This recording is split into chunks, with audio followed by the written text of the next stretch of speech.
चक्रवर्ती विवाह की शुरुआत कैसे हुई और आगम में इसका क्या उल्लेख है? चक्रवर्ती विवाह की शुरुआत पूज्यवर जिनसेन स्वामी ने महापुराण के अंदर की। उन्होंने चक्रवर्ती आदि का विवाह करा के जिनेंद्र भगवान की मूर्ति के सामने, सिद्ध है अरहंत है, इन मूर्ति के सामने इनकी साक्षी पूर्वक दोनों एक दूसरे को ग्रहण करते हैं।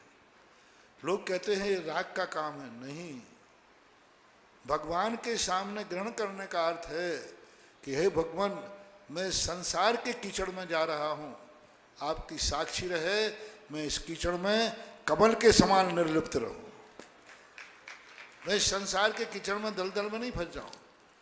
तो ये चक्रवर्ती विवाह यानी चक्रवर्ती ने जो अपना विवाह किया, जब सुभद्रा का विवाह हुआ पटरानी का, जिनेंद्र भगवान की मूर्ति की साक्षी में, विजयार्थ पर्वत में जब वह वहाँ पर उनको सुभद्रा का वहाँ उनका नियोग बनता है, तो उस समय इसलिए चक्रवर्ती विवाह का अर्थ है ऐसा विवाह जो चक्रवर्ती भी करते थे, ऐसा आप लोगों को करना चाहिए।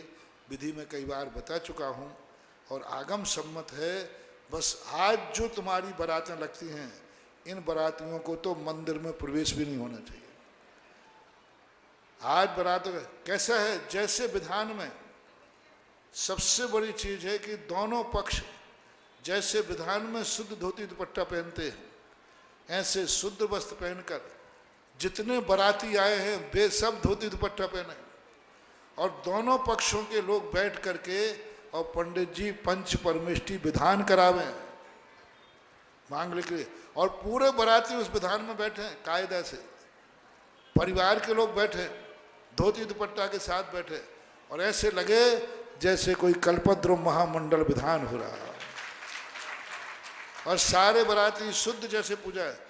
कहाँ लगता है कि राग की बात है, इतना अच्छा लगता है तो बहुत। लेकिन आज ये सब परंपराएं बारातों में, जो काम दुनिया में नहीं होते वे सब बारातों में होते हैं।